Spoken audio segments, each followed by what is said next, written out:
오늘 여러분께 들려드릴 이야기는 정말 충격적인 며느리와 시어머니의 이야기입니다. 이 이야기를 듣고 나면 아마 여러분도 깜짝 놀라게 될 거예요. 그리고 세상에 이런 일이 정말 있을까 싶으실 거예요. 경기도 작은 도시에 살고 계시는 김옥분 할머니, 올해 72세셨습니다. 할머니는 평생 시장에서 반찬 가게를 운영하시며 외아들 성민이를 키우셨어요. 남편은 성민이가 어릴 때 돌아가셔서 할머니 혼자 모든 걸 감당해야 했죠. 할머니는 정말 대단한 분이셨어요. 새벽 5시부터 밤 9시까지 반찬 가게를 운영하시면서도 아들만큼은 최고로 키우셨거든요. 성민이는 공부도 잘하고 성격도 좋아서 동네에서 소문난 효자였어요. 우리 성민이는 정말 착해요. 엄마 일도 도와주고 공부도 열심히 하고. 할머니는 성민이 자랑을 할 때마다 정말 행복해하셨어요. 성민이가 대학을 졸업하고 좋은 회사에 취직한 후 할머니에게 기쁜 소식을 가져왔어요. 엄마, 저 결혼하게 됐어요. 정말이니? 어떤 분이야? 이름은 지혜라고 하고요. 정말 예쁘고 착한 사람이에요. 엄마도 정말 좋아하실 거예요. 할머니는 너무 기뻤어요. 평생 바라던 며느리를 맡게 되었거든요. 어서 데려와 봐라. 엄마가 맛있는 거 해줄게. 드디어 지혜가 집에 찾아온 날, 할머니는 새벽부터 일어나서 온갖 정성을 다해 음식을 준비하셨어요. 정말 예쁘고 우아한 지혜를 보자 할머니는 첫눈에 반했어요. 어머니, 안녕하세요. 지혜라고 합니다. 어머, 정말 예쁘구나. 우리 성민이가 복이 많아서 이런 좋은 사람을 만났네. 첫 만남은 정말 완벽했어요. 지혜는 예의 바르고 상냥했고 할머니가 만든 음식도 맛있다며 칭찬을 아끼지 않았어요. 어머니 손맛이 정말 최고예요. 성민 오빠가 왜 집밥을 그렇게 그리워하는지 알겠어요. 할머니는 그런 지혜가 너무 마음에 들었어요. 결혼식도 성대하게 치렀어요. 할머니는 평생 모은 돈을 모두 털어서 아들의 결혼식을 준비하셨어요. 지혜의 부모님들도 좋은 분들이셨고 모든 게 완벽해 보였어요. 이제 우리 집에도 며느리가 생겼구나. 정말 행복해. 하지만 결혼하고 한 달쯤 지나자 이상한 일들이 생기기 시작했어요. 지혜가 할머니에게 말했어요. 어머니, 제가 요리를 배우고 싶어서요. 앞으로는 제가 밥을 해드릴게요. 할머니는 기뻤어요. 며느리가 이렇게 적극적으로 나서다니요. 하지만 지혜가 만든 음식은 이상했어요. 할머니 입맛에는 전혀 맞지 않는 거였어요. 너무 싱겁거나 너무 짜거나 아니면 이상한 향신료가 들어가 있거나. 지혜야, 이거 좀 짜지 않니? 어머니, 요즘 건강을 위해서는 나트륨을 줄여야 한다고 해요. 어머니 건강을 생각해서 그런 거예요. 할머니는 며느리가 자신을 걱정해주는 줄 알았어요. 그런데 며칠 후 할머니가 부엌에 물을 마시러 갔다가 깜짝 놀랐어요. 지혜가 몰래 라면을 끓여 먹고 있는 거였어요. 그것도 아주 맵고 짠 라면을요. 지혜야, 너는 라면을 먹네. 지혜는 당황하며 대답했어요. 아, 이건. 저는 젊으니까 괜찮아요. 어머니는 연세가 있으셔서요. 할머니는 뭔가 이상하다고 생각했지만 그냥 넘어갔어요. 그 다음부터는 더 이상한 일들이 계속 생겼어요. 지혜가 할머니께 말했어요. 어머니, 저희가 신혼인데 좀 더 사생활이 필요할 것 같아요. 어머니께서 조금만 배려해 주시면 안 될까요? 무슨 말이니? 저녁 9시 이후에는 거실 사용을 자제해 주시면 좋겠어요. 저희만의 시간이 필요해서요. 할머니는 당황했어요. 평생 살던 자신의 집에서 거실 사용을 제한받는다니요. 그럼 내가 어디서 TV를 봐야 하니? 방에서 보시면 되잖아요. 어머니 방에도 TV 있으시잖아요. 할머니는 마음이 아팠지만 신혼부부를 위해 참기로 했어요. 하지만 지혜의 요구는 거기서 끝나지 않았어요. 어머니, 그리고 친구분들 오시는 것도 미리 말씀해 주세요. 갑자기 오시면 저희가 당황스러워서요. 내 친구들이 내 집에 오는데 왜 허락을 받아야 하니? 허락이 아니라 배려를 부탁드리는 거예요. 저희도 이 집에 살고 있으니까요. 할머니는 점점 자신이 이 집의 주인이 아닌 것 같은 기분이 들었어요. 더 충격적인 일은 따로 있었어요. 어느 날 할머니가 일찍 들어왔는데 지혜가 전화 통화를 하고 있는 거였어요. 언니, 정말 답답해 죽겠어. 시어머니가 계속 집에 계시니까 우리가 눈치 보이잖아. 할머니는 문 뒤에서 몰래 듣게 되었어요. 맞아, 정말 불편해. 그리고 성민이는 엄마 편만 들어. 신혼부부가 이렇게 살 수는 없다고. 빨리 분가하든지 해야겠어. 이렇게 계속 살면 우리 결혼 생활이 망가질 것 같아. 할머니는 그 순간 머리가 하얘졌어요. 며느리가 자신을 이렇게 생각하고 있었다니요. 그런데 진짜 충격적인 말은 따로 있었어요. 언니, 그리고 시어머니가 반찬 가게 하시는 거 알지? 그 돈 좀 많이 모으셨을 것 같은데 나중에 그걸로 우리 집 사면 되잖아. 응? 시어머니 돈으로? 당연하지. 어차피 나중에 다 우리 거 될 건데. 지금부터 슬슬 얘기해봐야겠어. 할머니는 그 말을 듣고 몸이 떨렸어요. 며느리가 자신의 돈까지 노리고 있었던 거예요. 그날 밤 할머니는 성민이에게 조심스럽게 말했어요. 성민아, 지혜가 혹시 분가 얘기한 적 있니? 엄마, 갑자기 왜 그런 말씀을? 아니다. 아무것도 아니야. 할머니는 아들에게 며느리의 진짜 모습을 말하고 싶었지만 아들이 상처받을까봐 참았어요. 하지만 지혜의 행동은 점점 더 대담해졌어요. 어느 날 지혜가 할머니께 말했어요. 어머니, 저희가 아이를 가질 계획이라서요. 아이가 생기면 집이 좀 더 넓어야 할 것 같아요. 그럼 어떻게 할 거니? 어머니께서 모으신 돈으로 더 큰 집으로 이사하면 어떨까요? 어차피 나중에는 다 저희가 모실 거잖아요. 할머니는 기가 막혔어요. 대놓고 자신의 돈을 달라고 하는 거였거든요. 지혜야, 그 돈은 내가 평생 모은 거야. 함부로 쓸 수 있는 돈이 아니야. 어머니, 저희도 어머니의 가족이잖아요. 가족끼리 뭘 그렇게 따져요. 그때 성민이가 들어왔어요. 무슨 이야기하고 계세요? 지혜가 먼저 말했어요. 오빠, 어머니께 더 큰 집으로 이사하자고 말씀드렸는데 어머니께서 돈 문제를 걱정하세요. 성민이는 할머니를 보며 말했어요. 엄마, 지혜 말이 맞아요. 우리가 아이를 가지려면 더 넓은 곳이 필요해요. 할머니는 아들마저 며느리 편을 든다는 사실에 충격을 받았어요.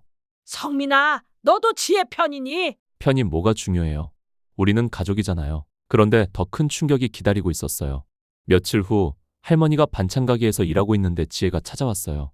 어머니, 잠깐 이야기할 수 있을까요? 무슨 일이니? 지혜는 주변을 둘러보더니 조용히 말했어요. 어머니, 솔직히 말씀드릴게요. 저는 어머니와 같이 사는 게 너무 힘들어요. 뭐라고? 저희는 신혼부부인데 어머니가 계속 같이 계시니까 정말 불편해요. 그리고 제 친구들도 시어머니랑 같이 산다고 하면 다 놀라더라고요. 할머니는 말문이 막혔어요. 그래서 어머니께 제안이 있어요. 어머니께서 작은 원룸이라도 나가서 사시면 어떨까요? 생활비는 저희가 드릴게요. 너희가 내 집에서 나가면 되는 거 아니니? 어머니, 이 집은 이제 저희 집이기도 해요. 성민이가 물려받을 집이잖아요. 할머니는 그 순간 정말 화가 났어요. 지혜야, 내가 지금 뭔 소리를 하는 거니? 어머니, 감정적으로 받아들이지 마세요. 이게 다 가족을 위한 거예요. 하지만 지혜의 진짜 계획은 따로 있었어요. 그날 밤 할머니는 화장실에 가다가 우연히 지혜의 전화 통화를 또 듣게 되었어요. 언니, 시어머니가 생각보다 완고해. 원룸 나가라고 했는데 화내더라. 그럼 어떻게 할 거야? 다른 방법을 써야겠어. 시어머니가 자발적으로 나가고 싶어지도록 만들어야겠어. 무슨 방법? 집안 분위기를 완전히 바꿀 거야. 시어머니가 이 집에서 더 이상 편하게 지낼 수 없도록. 할머니는 그 말을 듣고 소름이 돋았어요. 정말로 그 다음 날부터 지혜의 행동이 완전히 달라졌어요. 아침에 할머니가 부엌에 가면 지혜가 찬물을 끼얹었어요. 어머니, 지금 제가 요리하고 있는데요. 좀 나중에 오시면 안 될까요? 내가 물만 한 잔 마시려고 하는데. 어머니가 계시면 제가 집중이 안 돼요. 할머니는 자신의 집 부엌에서 쫓겨나는 기분이었어요. 그리고 지혜는 할머니가 좋아하시는 TV 프로그램 시간에 일부러 다른 채널을 틀었어요. 어머니, 저희가 보고 싶은 프로그램이 있어서요. 내가 먼저 보고 있었는데. 어머니, 양보 좀 해주세요. 젊은 사람들이 볼 게 없잖아요. 할머니는 점점 자신의 집에서 설 자리가 없어지는 것 같았어요. 더 심한 건 지혜가 할머니의 물건들을 함부로 치우기 시작한 거였어요. 어머니, 이 화분들 너무 많지 않아요? 집이 지저분해 보여요. 저 화분들은 내가 10년 동안 키운 거야. 어머니, 이제 집 분위기를 좀 바꿔야죠. 너무 옛날스러워요. 할머니가 소중히 여기던 것들이 하나씩 사라지기 시작했어요. 그런데 정말 충격적인 일이 생겼어요. 어느 날 할머니가 반찬 가게에서 돌아왔는데 지혜가 할머니 방을 뒤지고 있는 거였어요. 지혜야, 너 뭐 하는 거니? 지혜는 당황하며 대답했어요. 아, 어머니. 청소하고 있었어요. 내 방을 왜 허락도 없이 청소해? 어머니 방이 너무 더러워서요. 하지만 할머니는 알았어요. 지혜가 자신의 돈을 찾고 있었던 거라는 걸. 그날 밤 할머니는 성민이에게 모든 걸 말했어요. 성민아, 지혜가 이상해. 내 방을 뒤지고 있었어. 하지만 성민이의 반응은 예상과 달랐어요. 엄마, 지혜가 청소해 준 거잖아요. 왜 그렇게 의심하세요? 성민아, 너는 왜 엄마 말을 안 믿니? 엄마가 지혜를 너무 싫어하시는 것 같아요. 지혜는 정말 좋은 사람이에요. 할머니는 그 순간 깨달았어요. 아들이 완전히 며느리 편이 되어버렸다는 걸. 하지만 할머니는 포기하지 않았어요. 며느리의 진짜 모습을 아들에게 보여주기로 결심했거든요. 며칠 후 할머니는 일부러 반찬 가게에 간다고 하고 집 근처에 숨어서 지혜를 지켜봤어요. 정말로 지혜는 할머니가 없을 때 완전히 다른 사람이 되었어요. 전화로 친구들과 수다를 떨면서 할머니 욕을 하는 거였어요. 정말 빨리 나가셨으면 좋겠어. 매일 눈치 보이니까 진짜 스트레스야. 할머니는 그 모습을 휴대폰으로 몰래 촬영했어요. 그리고 그날 저녁 성민이에게 그 영상을 보여줬어요. 성민아, 이거 봐라. 지혜의 진짜 모습이야. 성민이는 영상을 보고 충격을 받았어요. 이게 정말 지혜가? 그래, 내가 그렇게 좋다고 한 지혜의 진짜 모습이야. 그때 지혜가 들어왔어요. 오빠, 무슨 이야기예요? 성민이가 휴대폰을 보여주며 말했어요. 지혜야, 이거 뭐야? 지혜는 잠깐 당황했지만 금세 태도를 바꿨어요. 오빠, 저도 스트레스가 많았어요. 이해해주세요. 스트레스라고? 우리 엄마가 그렇게 스트레스였어. 오빠, 저희는 신혼부부인데 시어머니와 같이 사는 게 쉽지 않아요. 그런데 지혜는 거기서 멈추지 않았어요. 그리고 솔직히 말하면 어머니께서 저를 좋아하지 않으세요. 저도 느껴요. 그게 무슨 말이야? 어머니께서 항상 저를 의심의 눈으로 보세요. 그래서 저도 불편했어요. 지혜는 오히려 할머니를 탓하기 시작했어요. 그리고 어머니 돈 이야기도. 저는 그냥 우리 가족을 위해서 한 말이었는데 어머니는 저를 돈만 노리는 사람으로 보시더라고요. 성민이는 혼란스러워했어요. 엄마, 지혜 말도 일리가 있어요. 할머니는 기가 막혔어요. 증거까지 보여줬는데도 아들이 며느리 편을 드는 거였어요. 그런데 지혜는 마지막 한 방을 준비하고 있었어요. 다음 날 지혜가 갑자기 눈물을 흘리며 성민이에게 말했어요. 오빠, 저 임신한 것 같아요. 정말이야? 네, 그런데 어머니 때문에 스트레스를 너무 많이 받아서 아기한테 안 좋을 것 같아요. 성민이는 그 말을 듣고 완전히 지혜 편이 되었어요. 엄마, 지혜가 임신했어요. 이제 스트레스 주시면 안 돼요. 할머니는 그 순간 모든 걸 포기하고 싶었어요. 하지만 며칠 후 놀라운 일이 생겼어요. 할머니가 우연히 지혜의 가방에서 임신 테스트기를 발견했는데 그게 음성이었던 거예요. 지혜가 거짓말을 했구나. 할머니는 그 증거를 들고 성민이에게 달려갔어요. 성민아, 지혜가 거짓말했어. 임신 안 했어. 하지만 지혜는 이미 한 수 앞서 있었어요. 오빠, 저 유산했어요. 어머니 때문에 스트레스를 너무 받아서. 그리고 지혜는 울음을 터뜨렸어요. 저희 아기가 어머니 때문에. 성민이는 완전히 분노했어요. 엄마, 이제 그만해요.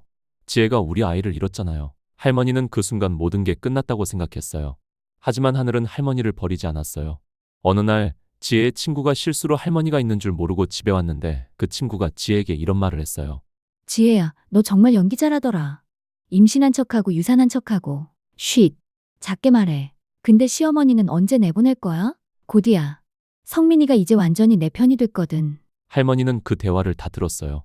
그리고 이번에는 더 확실한 증거를 잡기로 했어요. 할머니는 지혜가 친구와 만나는 카페에 가서 몰래 녹음을 했어요. 언니, 시어머니 정말 순진해. 내가 뭘 해도 다 믿어. 그럼 계획대로 되는 거네? 시어머니 돈까지 다 우리 거로 만들 거야. 그 할머니가 평생 모은 돈이 얼마나 많은데. 할머니는 그 모든 대화를 녹음했어요.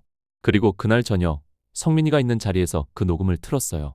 성민아, 이제 지혜의 진짜 목소리를 들어봐라. 녹음이 재생되자 성민이의 얼굴이 하얗게 변했어요. 지혜는 당황하며 변명하려고 했지만 이번에는 변명할 수가 없었어요. 오빠, 이건 오해야. 오해? 내가 임신도 거짓말하고 유산도 거짓말한 게 오해야? 성민이는 완전히 분노했어요. 그리고 우리 엄마 돈을 노린 것도 오해야? 지혜는 더 이상 변명할 수 없었어요. 그리고 마침내 지혜의 진짜 모습이 드러났어요. 그래, 맞아. 나는 돈 때문에 결혼한 거야. 시어머니랑 같이 사는 게 얼마나 답답한데. 그럼 나는 뭐야? 나도 돈 때문이야? 너는 괜찮은 사람이지만 시어머니가 문제야. 그 순간 성민이는 모든 걸 깨달았어요. 지혜야, 우리 이혼하자. 오빠, 잠깐만. 하지만 이미 늦었어요. 성민이의 마음은 완전히 돌아서 있었거든요. 며칠 후 지혜는 짐을 싸서 집을 떠났어요. 떠나면서도 할머니를 원망하는 눈빛으로 쳐다봤지만 할머니는 더 이상 미안하지 않았어요. 엄마, 정말 죄송해요. 제가 너무 어리석었어요. 성민이는 할머니께 무릎을 꿇고 사과했어요. 우리 성민이 이제 알았으니 됐어. 엄마는 괜찮아. 그날 밤 할머니는 오랜만에 편안한 잠을 잤어요. 그리고 며칠 후 더 놀라운 일이 생겼어요. 지혜가 사실은 이미 결혼한 상태였다는 게 밝혀진 거예요. 다른 남자와 위장이혼을 하고 성민이와 결혼한 거였어요. 엄마, 지혜가 중혼이었어요. 경찰서에서 연락이 왔어요. 할머니는 그제서야 모든 퍼즐이 맞춰지는 것 같았어요. 지금 할머니와 성민이는 다시 평화로운 일상을 살고 있어요. 성민이는 할머니께 더욱 효도하고 있고 할머니도 아들을 더욱 아끼고 계세요. 엄마, 앞으로는 제가 더 잘할게요. 엄마 말씀 잘 들을게요. 우리 성민이 좋은 사람 만나면 다시 결혼해도 돼. 하지만 이번에는 엄마가 직접 골라줄게. 할머니는 웃으며 말씀하셨어요. 가끔 성민이가 물어봐요. 엄마, 어떻게 지혜의 진짜 모습을 그렇게 빨리 알아보셨어요? 그러면 할머니는 이렇게 대답하세요. 우리 성민아, 엄마가 세상을 얼마나 오래 살았는데 사람 보는 눈은 있지. 하지만 사실 할머니도 처음에는 지혜에게 완전히 속았었어요. 다만 어머니의 직감이 있었던 거죠. 뭔가 이상하다는 느낌 말이에요. 그리고 몇 달 후 더욱 놀라운 소식이 들려왔어요.